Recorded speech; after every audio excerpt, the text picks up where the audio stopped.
The rain came down in sheets that November evening, blurring the neon signs of downtown Portland into watercolor streaks of red and gold. Inside the cramped emergency room waiting area, Sarah Chen pressed her palms against her eyes, trying to stop the tears that wouldn't come anymore. She'd cried herself dry 3 hours ago, when the doctors first told her that her mother might not make it through the night. Now there was only numbness, and the antiseptic smell of the hospital, and the distant beeping of machines that held lives in their electronic rhythms. She didn't notice the woman at first. Nobody ever really noticed her, which was exactly how she preferred it. She sat in the corner of the waiting room, her worn jacket pulled tight around her thin frame, her gray hair tucked under a faded baseball cap. Her name was Margaret, though most people on the streets just called her Maggie when they called her anything at all. She'd been homeless for 7 years, ever since the factory closed and her disability checks stopped coming, ever since the system swallowed her whole and spat her out onto the cold sidewalk with nothing but a garbage bag of possessions and a heart that still, somehow, refused to turn bitter. Maggie had come to the hospital because of her cough, the one that rattled in her chest like loose change in a tin can. But the moment she'd walked through those automatic doors and felt the warmth, saw the young woman sobbing into her phone, watched the elderly man gripping his chest in pain while his wife held his hand, she'd forgotten all about her own discomfort. She'd found an empty chair and simply observed, as she always did, bearing witness to the small tragedies and quiet desperations that filled these fluorescent-lit rooms every night. When Sarah finally looked up, their eyes met across the waiting room. There was something in that stranger's gaze that made Sarah's breath catch, not pity, which she'd seen in everyone else's eyes that night, but something deeper, understanding perhaps, or maybe just presence, the simple gift of being seen when you felt most invisible. "Your mother?" Maggie asked softly, her voice rough from years of cold nights and inadequate shelter. Sarah nodded, unable to speak past the lump in her throat. "What's her name?" "Linda Chen." The words came out as a whisper. Maggie smiled, and despite the gaps in her teeth and the weathered lines of her face, it transformed her entirely. "Linda, that's a strong name. A survivor's name." Sarah didn't ask how this stranger could possibly know that. She didn't ask why a woman who looked like she hadn't slept in a proper bed in months was trying to comfort her. She just felt something loosen in her chest, just a fraction, enough to let her take a full breath for the first time in hours. "Tell me about her," Maggie said, settling back in her chair as if she had all the time in the world. And so Sarah did. She told this stranger about her mother's immigration from Taiwan at 19, speaking no English, carrying nothing but a suitcase and a dream. About how Linda had worked 3 jobs to put Sarah through college, never complaining, never asking for anything in return. About the small apartment that always smelled like jasmine tea and her mother's famous dumplings. About the garden Linda tended on their fire escape, coaxing tomatoes and herbs from pots made of old paint buckets, creating life and beauty where others saw only concrete and rust. Maggie listened the way few people ever truly listen, without interruption, without checking her phone or looking around for escape, without offering hollow platitudes or trying to fix what couldn't be fixed. She just listened, and sometimes she nodded. And once she reached across the space between their chairs and gently touched Sarah's hand. "She sounds like someone who taught you about real wealth," Maggie said when Sarah finally fell silent. "Not the kind in bank accounts, but the kind that feeds the soul." Sarah looked at this woman more carefully then. Beneath the layers of wear and hardship, she saw intelligence in those eyes, kindness in the set of her shoulders, dignity in the way she held herself, despite circumstances that would have crushed many others. "What's your story?" Sarah asked. Maggie waved a hand dismissively. "Oh, that's not important right now." But Sarah insisted, and gradually, in quiet tones that didn't disturb the other waiting families, Maggie shared pieces of her life. The factory job she'd loved, the small house she'd owned before the medical bills. From her husband's, cancer had taken everything. The way the world had a habit of forgetting people who fell through the cracks, how quickly you could become invisible when you had no address, no phone, no proof that you mattered to the systems that ran society. "But you know what I learned out there?" Maggie said, her eyes bright despite the harsh waiting room lights. I learned that kindness doesn't cost a thing, that the smallest gesture can save someone's entire day, maybe even their life.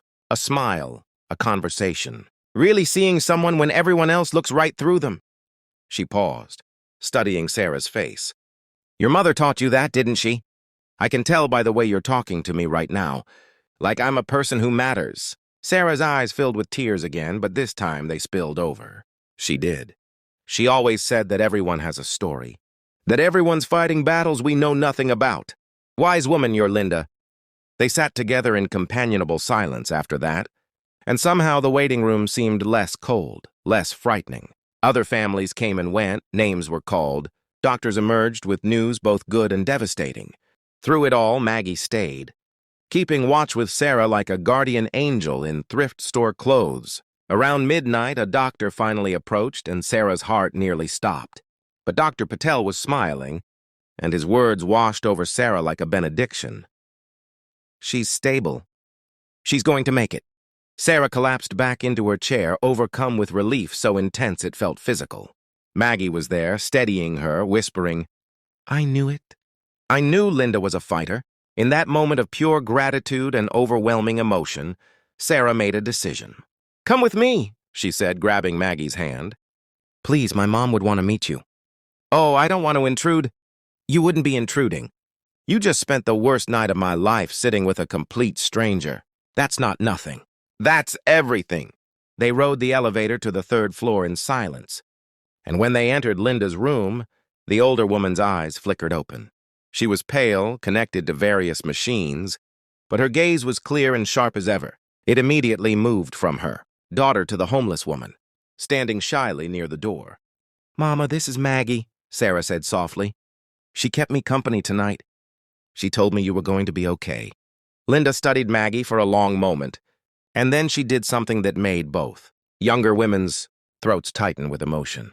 She held out her hand, the one without the IV, and said in her accented English, Thank you for taking care of my daughter. Maggie approached the bed and gently took Linda's hand. She took care of me, too, more than she knows.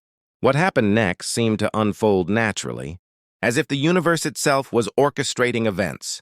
Linda insisted on knowing Maggie's story, and when she heard it, something fierce and determined flickered in her eyes.